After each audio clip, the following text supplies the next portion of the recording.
Hello guys, আজকে আমরা যাচ্ছি মায়াপুর। পুরো ট্রিপটা তোমরা দেখতে থাকো। আমরা যাচ্ছি ফুল ফ্যামিলি মিলে। রাস্তায় যেতে যেতে কি হবে এবং মায়াপুরে গিয়ে কি আছে না আছে পুরো সমস্ত জিনিসটা তোমাদের দেখাবো, দেখতে থাকো।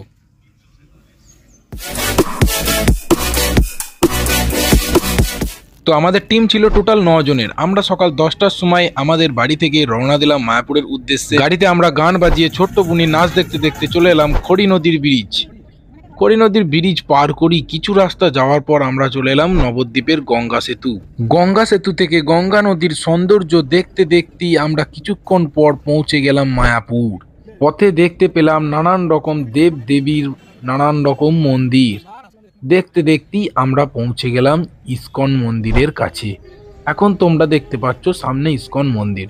আমরা মন্দিরের ভেতর ঢুকে ঝটাঝট পার্কিং টিকিট কেটে নিয়ে গাড়ি পার্কিং এর জন্য গেলাম। এখন গাড়ি পার্কিং এ লাগিয়ে দিয়েছি। আমার পেছনে তোমরা দেখতে পাচ্ছ ইস্কন মন্দির। আমরা সবাই প্রথমে গোশালা যাবার জন্য প্রস্তুতি নিলাম। রাস্তায় নতুন ইস্কন মন্দিরের দর্শন হয়ে গেল, তো আমরা একটা গরুর গাড়ি ভাড়া করে নিলাম। ভাড়া ছিল মাত্র 10 টাকা। প্রত্যেকে গরুর গাড়ির ওপর চেপে পড়লাম এবং গোশালার উদ্দেশ্যে রওনা দিলাম। গরুর গাড়িটি এত ধীরে ধীরে যাচ্ছিল, ভালোই হচ্ছিল। আমরা সাইডের মনোরম দৃশ্যগুলো দেখতে পাচ্ছিলাম। এখন আমরা গরুর গোশালায় পৌঁছে গিয়েছি। এই দেখতে পাচ্ছ তোমরা গেট। গোশালায় ঢোকার জন্য কোনো রকম এন্ট্রি ফি লাগে না। তো আমরা সপরিবারে ঢুকে পড়লাম গোশালার ভেতরে। সাইডে ছিল দুধ থেকে যে সমস্ত জিনিসগুলো তৈরি হয় সেই সমস্ত জিনিসের দোকান। তো আমরা আস্তে আস্তে সিঁড়ি দিয়ে ওপরে উঠে গেলাম। আমাদের সামনেই পড়লো অনুদান কেন্দ্র। এখানে যে যার মতন করে দান করতে পারে গরুগুলোকে খাওয়ানোর জন্য। আর সামনে আমরা একটু এগিয়ে গিয়েই এক পাল গরু দেখতে পেলাম, গোয়ালে খাবার খাচ্ছিল। এদের প্রত্যেকের আলাদা আলাদা নাম আছে, সেই নাম ধরে ডাকলে তাদের মনিবকে অবশ্যই তারা সাড়া দেয়। তো সামনে আর একটু এগিয়ে গিয়ে দেখলাম আর একটা অনুদান কেন্দ্র রয়েছে। সামনেই পড়লো একটা ষাঁড় গরু। একে অনেকজনা খাবারও দিচ্ছিল এবং আমরাও একটু আদর করে সামনের গোয়ালের দিকে এগিয়ে গেলাম, যেখানে গরুগুলো সব খাবার খাচ্ছিল। এরপর আমি তোমাদের দেখাচ্ছি একটা অন্য জাতের গরু। এখন যে গরুটি দেখছো, এই গরুটির মুখটা দেহর তুলনায় অনেক ছোট এবং দেহটি অনেক বড়। এটা দেখার পরই আমরা আবার ফিরে গেলাম মন্দিরের উদ্দেশ্যে। পথে যেতে যেতে দেখতে পেলাম মহাপ্রসাদ খাবার জন্য প্রচুর ভিড়ের সমাগম হয়েছে। তো আমাদেরও টোকেনটি কাটা ছিল। আমাদের ভেন্যু ছিল গদা ভবনে। তো আমরা গদা ভবনের উদ্দেশ্যে রওনা দিলাম সাইডের মনোরম দৃশ্যগুলো দেখতে দেখতে। সামনে হচ্ছিল হরিনাম। তো একটু হরিনাম শুনে তো আমরা এগিয়ে গেলাম গদা ভবনের দিকে। এখন দেখতে পাচ্ছ আমরা চলে এসেছি গদা ভবনে। প্রবেশ করেই দেখতে পেলাম প্রচুর মানুষের লাইন পড়েছে মহাপ্রসাদ খাবার জন্য এবং প্রত্যেক মানুষের কাছে রয়েছে আলাদা আলাদা টোকেন। টোকেনটির প্রাইস ছিল মাত্র 80 টাকা। লাইনের শেষ প্রান্তে গিয়ে আমরাও লাইনে যোগদান করলাম। আমাদের ফুচকিটাও লাইন দিয়েছিল। এখন তোমরা আমার হাতে টোকেনটি দেখতে পাচ্ছ।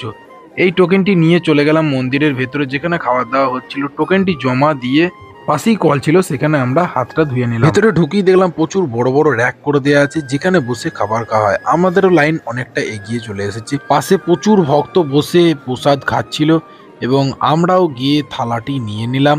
থালাটি নিয়ে নেওয়ার পর ভোগটা নিয়ে বসে পড়লাম খাবার জন্য। এখন দেখতে পাচ্ছ তোমরা ভোগটা।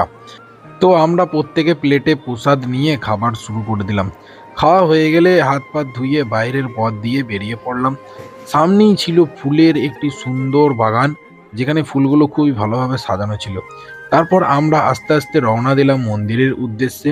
আসল সমস্যা হলো মন্দিরের ভিতরে ক্যামেরা ও মোবাইল নিয়ে প্রবেশ করা নিষেধ। তো আমি কিছু জিনিস যেগুলো মন্দিরের ভেতরে আছে সেগুলো ইউটিউব থেকেই কিছু কালেক্ট করেছি। প্রবেশ করা মাত্রই আপনারা দেখতে পাবেন শিল প্রভুর মূর্তি, যেটা ছিল পুরো সোনার তৈরি এবং রয়েছে মিউজিয়াম, যেটা ইস্কনের ঐতিহ্যকে তুলে ধরেছে।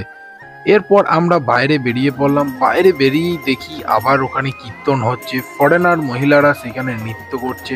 আমাদের পরিবারেরও কিছু সদস্য সেখানে জয়েন দিল, যেমন এই ফুচকিটা। ও ওদের দেখে দেখে নাচতে শুরু করলো। তো ওদের নাচ দেখতে দেখতে দেখলাম সাইড দিয়ে হাতির প্রবেশ হলো। এই হাতিগুলি এত সুন্দর ট্রেনিং দিয়া আপনারা একটু দেখুন। সবাই ছবি তুলছিল দেখে আমিও একটি ছবি তুলে নিলাম।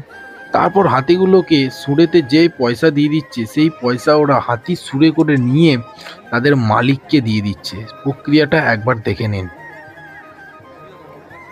তারপর আমরা ইস্কন মন্দিরটা আর একবার ক্যামেরা করে চলে এলাম মেলার দিকে। বুনিকে একটা জিনিস কিনে দেওয়ার পর আমরা চলে গেলাম ফোয়ারা দেখতে। তারপর শুরু হলো সন্ধ্যা আরতি, যেখানে আরতি করা হচ্ছিল রাধা মাধবের মূর্তিকে এবং তার অপোজিট দিকেই ছিল শিল প্রভুর মূর্তি এবং ছিল প্রচুর দর্শকের সমাগম।